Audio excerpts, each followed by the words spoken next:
Welcome back.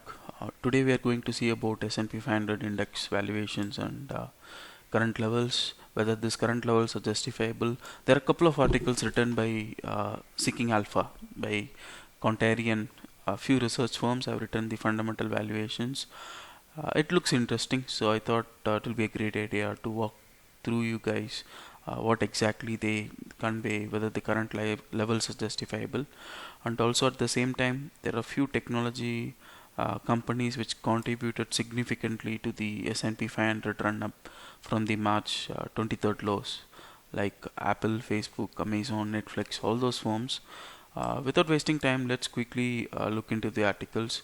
Uh, so this is the one which is written by Contrarian research firm, KCI Research Limited. So I found this article very useful because they currently justified the price levels based on valuations, whether those levels are justifiable. So this is the one. So given the current levels, if an investor is investing in the US stock markets now, the investors is expecting an average return, the annual return of 15.38% over the next 5 years. Uh, or the current 5 year term, so which is pretty much on the higher side, I would say, compared to other markets, even the UK, Poland, and Brazil. The investors' return expectations are predominantly higher for the US markets, so that is one thing. And also at the same time, how S&P 500 has got to this level. So we can see at March 23rd is the where we have beaten down due to the COVID. From there, it is a one-sided journey from 223 to 338. So that is one run-up which happened in a very shorter span of time. So if an investor has invested, let's look at the return breakup. So if you have invested in 2009 in March levels, now given the current levels of 2020, the total S&P 500 return is almost around 242%. It's almost 2x or 3x. Given the annualized return, so investor has earned on a continuous basis of annually 11.56% over a 10-year period. So which is, but the current expectations, the investor expectation is around 15%, which is well above the average level of 11.56%. That is one thing to be noted. And also at the same time, if the investors have reinvested their dividends, they would have been somewhere around 3x, that is around 327%, which brings the S&P 500 return to 13.7%. All these returns are inflation adjusted, I mean to say those are CPI adjusted. So there are a couple of points we have noted here. One is the current investors expectation is 15%. The average annual expectation over the last 10 years was 11%, but the run up in the last 10 years was pretty significant. The investors have made 11% annually, and also the index has tripled almost around 3 times. That is the second point to be noted. So now, looking into one of the stock which majorly contributed to this index run up, including other technology stocks like Facebook, Amazon, Netflix, Alphabet. So Apple is one of the stocks. Apple is one of the stocks which rallied from, I would say, 250 levels to 473, almost doubled in a very shorter span of time. So there is a couple of interesting articles on Apple too, whether these levels are justifiable, whether the fundamental values are justifiable. Let me come to it at the end, but uh, just currently looking at only the S&P 500 valuations.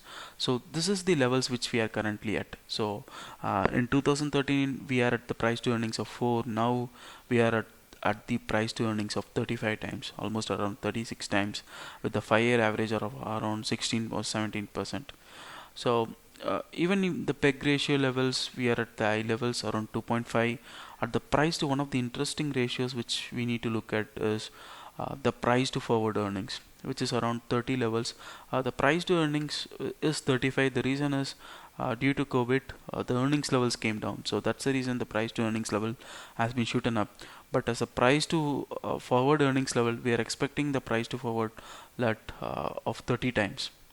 That expectation is well beyond the last 5 or 6 years average.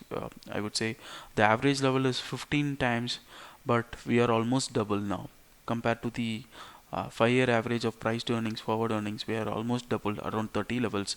At the same time, even the current PE estimate, the trailing estimate, is also almost more than the double. That three factors are worrying thing.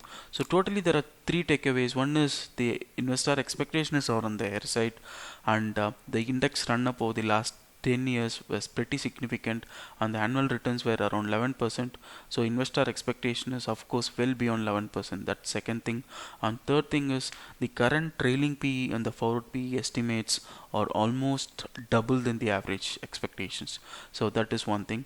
So what one of the interesting things which this analyst quote is, not only this analyst, majority of the fundamental analyst, uh, the current levels, the prices are not, will not shy away from the fundamentals for a long time. They will approach the fundamentals for a long time, but how soon or how late, that is the one big ask. But at the end of the day, or over a longer period of time, the prices should converge to the value. I mean to say, the prices should converge to the fundamentals. So there is one more thing pretty interesting on the earnings side, only looking at the S&P 500. So this is the chart for S&P 500 price versus EPS estimate. So over a decade or 2-3 decades, we can see the blue dotted line is the one where we have the EPS estimate, and the black line is for the S&P 500. So we can see uh, a big sharp drop at COVID March 20 levels. The reason is due to the COVID, the EPS estimates have fallen down. But we have only rebound to a meager, I would call it as a very small rebound, but the S&P 500 has shooted up predominantly on the higher side, which never happened in the past. Even you can see here, the earnings spiked up here, but the price levels didn't rebound. Even you can see here, the earnings spiked up here, but the earnings spiked up here, but the index took a lot of time to rebound. But this is the only time where the index rebound at a very faster pace. Maybe there are a lot of reasons due to the elections, or due to the Fed pump up of liquidity. Those are all the factors. Now quickly looking into the EPS estimate, the maximum estimate which S&P 500 has achieved in the history is $174 earnings per share for 3000 or 3300 S&P 500. Now we are at the EPS estimates of around 129. The current EPS is around 129. So that is where our PE stands at. So now we are trading at around 32 times or 33 times the PE. Our forward PE is around 174. The maximum earnings estimate was 174. That is one thing which we need to look into. And also the same time, the earnings gap is one of the major thing. So we are almost around 26% away from the maximum earnings. We have almost lost 26% from our earnings across industries. So out of this industries, only one sectors which recoup very fast, which everyone knows, one is the technology sector. So that is the reason behind this very fast run off. Even the corporate profits, you can see, uh, these are going to drop. Definitely these are going to drop because of the COVID-19 things and other things. And one more interesting thing is, we can see this is the tax rates of US region over the last 20-30 years. We were at 30% in 1993, and this level predominantly came down in 2001 levels, and then it shooted up in 2005 levels. From there, we are at almost at all-time low. I would say around 12.6%, which is well beyond 10%. So low tax rates predominantly helps corporates in build the earnings gap, because low tax rates increases the profits. I mean to say, increases the earnings for companies. So that literally bring down the index EPS through financial engineering methods, artificial methods, I would say. That is one thing. So now when we look at the forward PE, when we look at the PE alone in the EPS estimate of maximum EPS, so the maximum EPS is 176. So when we look at the PE ratio with reference to maximum earnings, we are at 19 times. We are at 19 times, but our current EPS is around 121. So how soon we are going to build that gap from 127 to 176? That is a big question mark.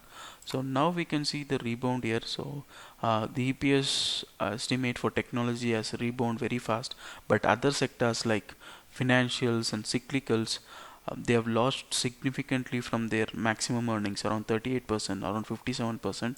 That is one worrying thing. So this is the one thing. So there are many takeaways here. One thing is uh, high average return expectations and huge run up over the last 10 decades. All time IP ratios, forward P ratios, and investor expecting high expectations from the markets. So so high expectations, whether those expectations are fairly justifiable or fairly reasonable, or whether those are practicable, it's a very big question mark. So now this is one of the interesting thing which written by Paul Santos. So regarding Apple news, so there was a Apple news that Apple increased their sales in China for almost 18%. So that is the reason behind the Apple being run up very fast, I would say very quickly in the US stock markets. So this thing which this analyst quotes is the Apple's overall July quarter sales fell down by 30%, but none of the media have highlighted that fact. So you can see here. So I still am amazed by the analyst that Apple upload an 18.7% sales increase in China, but the whole media ignored a 30% iPhone sales drop. So this is one of the one-sided, looking the glass at one side, or I would say there are various factors. I'm not sure whether this run-up, whether there is an artificial infusion of funds into this kind of stocks and which shoots up this uh, run up. So that is one thing which we need to see. But it's a pretty interesting article how the whole media have ignored the negativity behind Apple, and they have considered only the run up. So that is only one interesting thing about these articles. Even Apple is trading around the all-time high PE.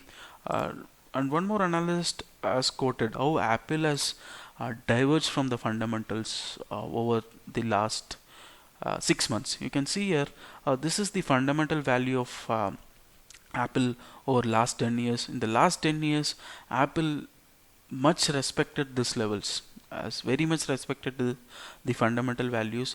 But when we see now, there is a very big divergence. There is a huge divergence in the Apple price levels.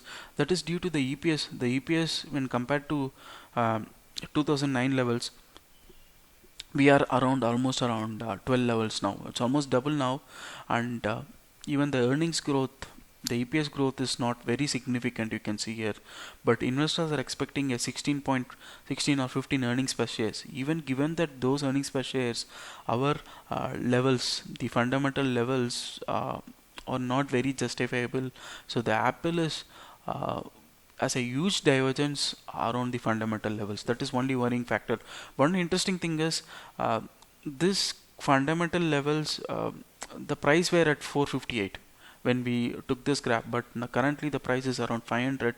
So how long this bubble will build up? So that is one interesting thing. So there are various analysts who are quoting on the Apple side about the negative calls for Apple alone. So we can see here. So there are a couple of analysts on the Apple side. They are covering. Uh, I was searching for a good analyst views, but pretty interestingly, much of the breaks which coming on the analyst side are predominantly on the lower side. So the quote which they are taking, the call which they are making is predominantly on the lower side. Uh, let's give a quick couple of minutes. So the reason behind this. So this is the one. So we can see here the Apple had run up quickly from April 2020 to August 2020 around 500 levels. Uh, so this is the area. If you see the analysis part, there are a lot of analysts who are very pessimistic. So the buyers, they're finding in danger zone sell Apple, the bear case, stock split analysis. So the investor should be very careful at this region because the bubble could burst at any time. So hope it helps. I think thanks for watching. Have a nice day. Let me see you guys in your next video. Thank you. Bye.